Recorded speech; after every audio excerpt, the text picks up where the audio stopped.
Hello, my name is Robbi Bittle. I'm a Christ follower, a wife, and a homeschool mom of 7 now. And I'm excited to share with you today about using margins and what margins in our schedule have to do with redeeming the time. It's always my hope that sharing these thoughts encourages, challenges, and equips you in your walk, in your family life. So, a lot of times when we think of redeeming the time, I know that I always think about the verse in Colossians that talks about making the most of every opportunity. I feel like oftentimes we see that as booking a full schedule and trying to get the most in we possibly can. However, I really feel like redeeming the time and making the most of opportunities really happens in small moments. And I know that for us, having margin in our day, in our schedule, helps us to have those little moments more frequently and have those moments of connection more. When we plan margin in our day, we're being intentional about slowing down and looking for the opportunities that the Lord gives us along the way to the places, as well as at the places. We can pack our schedule full of sports and extracurriculars, even ministry opportunities. We can be just busy to where we're running. And those aren't necessarily bad things. However, if we're letting our service for God come in between us and the Lord and really slowing down and being more intentional about listening for His voice, spending time in the Word, that's kind of where the Mary Martha balance comes in. And I think that margins really help a lot as far as being intentional and helping us with perspective, really. I know that backwards math, right? We've seen the video clip where the mom's like, okay, we've got to be here at 7, which means we've got to pull in by this time, we've got to get in the car by this time, we've got to have everybody's shoes on here, we've got to have dinner here, she's doing the backwards math. And I do that a lot. I really do. But as I'm doing that, I try to remember to be intentional about giving us buffer, giving us margin in our schedule to help us take it slower. If we are taking it slower, we're not going to be as stressed when somebody can't find their shoes. When we get to the car and somebody's missing their shoes, we have a little bit of extra time that they can run back in and we're not going to be stressed out. I know that in a pinch, I can get my kids fed, dressed in the car in like 20 minutes. However, I also know just how stressed out that makes me. And I know that me being stressed out with my kids is not what I want. It does happen. Sometimes we lose track of time doing something and then we have to rush. However, being mindful of our scheduling so that we have buffer and margin, so that we forget something, or we hit traffic somewhere, somebody has to stop to go to the restroom, or if we're just having a good conversation. A lot of times we can schedule all the fun things, but moments of connection don't necessarily happen on our schedule. They happen in the little moments, in the walking outside to the car. My kids love learning about plants and how we can use them for different things. And so, walking to and from cars, sometimes there's a plant that they want to identify and see, is that edible? Can you use it for something? And sometimes they'll see the cat next door or birds that they want to identify and observe more. Or be playful, jump in puddles or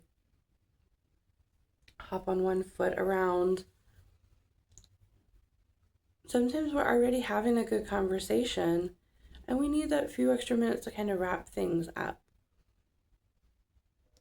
Planning margin into our day really sets the tone and gives us an opportunity to take that time to slow down, to say, isn't it awesome that God made the roses that color? Or, oh guys, look at that tree that's turning, its leaves are turning colors. To really appreciate the little things and to teach them to appreciate the little things as well. Oftentimes, we let our schedules get really full and we lose sight of our goals as a family. We can just switch into survival mode instead of being focused on serving, focused on connection with the Lord, with our families, with our children, with others around us. Even if I have things packed in and I'm going to drop a meal by a friend's house, that friend may need a shoulder to cry on as well, or somebody to just listen. But if I have to drop this here, go do this and this and this and this, I have it so packed in that there's no wiggle room, I lose the chance for that ministry, really. Even, as God set up with the Israelites, his calendar, there were schedules and margins. We're told to, take a Sabbath rest. And as a mom, it's hard. And these days, even if you're not a mom, it's hard to do nothing. And I'm not legalistic about that. But we're not made to go, go, go, go, go. We were made with that margin in place. And even in setting up the years, there's supposed to be years where fields sat fallow to rebuild what was put into the crops before and to rebuild the nourishment in the soil for the next year's crops. And a lot of times when we forget margin or we are not intentional about margin in our scheduling, we can become very depleted emotionally, mentally, physically. And so taking time and saying, okay, what does my schedule look like? Is there anything that I need to prune? I'm very big into gardening, and I love gardening analogies. One of the ones I've used before with the kids is pruning. Sometimes we have to prune a plant to get better fruit. Now, it's not that the plant isn't going to fruit, it's going to fruit, and it's going to fruit a lot. However, if we want to grow a prize pumpkin, you have to prune back the other buds and bits so that the plant can focus on growing that one pumpkin. Or maybe it's 2 pumpkins. Sometimes tomatoes you have to prune back so that you can get some bigger fruit, especially with beefsteak varieties. If you prune back some of the buds before they're producing fruit, you'll get better fruit.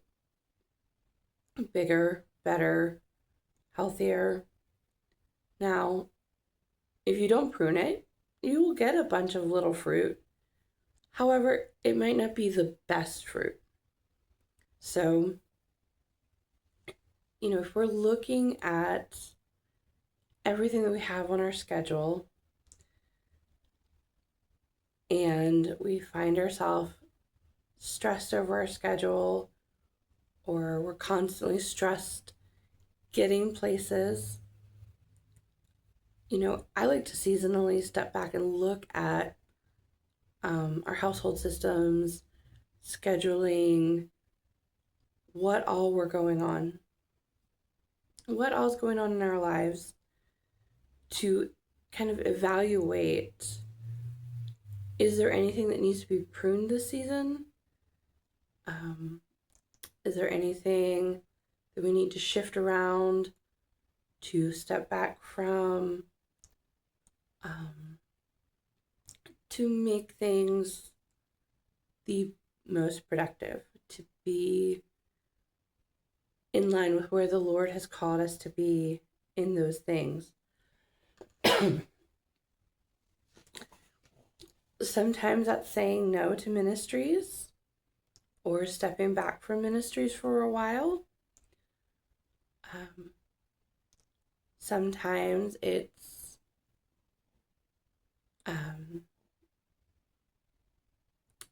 evaluating, is this where the Lord wants me in this season? Because we do go through seasons. Right now, with a little one nursing, I cannot do a whole lot as far as committing to ministries where I can't have him. Even without him, with 6 other kids, there's a lot going on already. We homeschool. So while I might be able to fill in for a Sunday school here or there, I can't commit to giving the class the attention that it needs right now in this season of my life. There have been seasons where I was very involved in children's ministries for years, even before I had kids. But that's not the season of life that I'm in right now. And so there's recognizing that we do go through seasons, and sometimes we have to step back. Sometimes we do have to prune things out for a while. It doesn't mean that we'll never go back. But it is important to just really make sure that our scheduling and involvement in things is aligned to where we feel like the Lord is leading us. So I have some questions in the handout that some of them are very similar, but hopefully they'll give you some things to think about and ponder as you're looking through your schedule, and maybe help you think about using the margins a little more, and maybe slowing down some to just enjoy and be, and really to just dwell in the Lord. So, because oftentimes we get rushed, and if our kids are seeing us rush and we're not open to that, Mom, why does that tree grow that way? Or why is the sky blue? Or, we've had some really deep theological questions from the kids. Why did God create Adam if he knew Adam was going to sin? And if we're rushing through our day, oftentimes these little questions, or not so little questions, we're not able to take the time to answer those because I can't do that right now because I've got to get brother's shoes on. I've got to get to this place. We just don't have the time. So being very intentional with our time is important. And sometimes to make the most of every opportunity, we need to make sure that we're planning margins around so that we can use those little moments of connection. And also so that we're not packing our schedules so full that the things that we're involved in can't get what they need. The ministries are getting what they need because we're not spread too thin over 12 ministries. Maybe we step back and say, I can only do 3 or 2 or 1, just as you're being led, as your health allows, as your energy levels allow. Just being aware of those things and really taking the pulse of the family, because building family is so important. And it's really, family time is a great ministry. And it's important to see it as ministry. So that is my encouragement for you today. And I hope that you'll really consider the margins and plan more into your day, and to really slow down so that we can spend more time at the feet of Jesus and with the Lord, and teach our kids to slow down so that they're not in the mindset of a hustle culture where we have to hustle to one thing after another after another. It's okay to just be. We are reminded that we should be still and know that He is God. And that verse, know in that verse, to know that He is God, to acknowledge that He is the Lord. So taking margin time to really slow down and go about our day with intention. The Bible says that we have our idea of what we're going to do, but the Lord plans our steps. The Lord works things out according to his plan.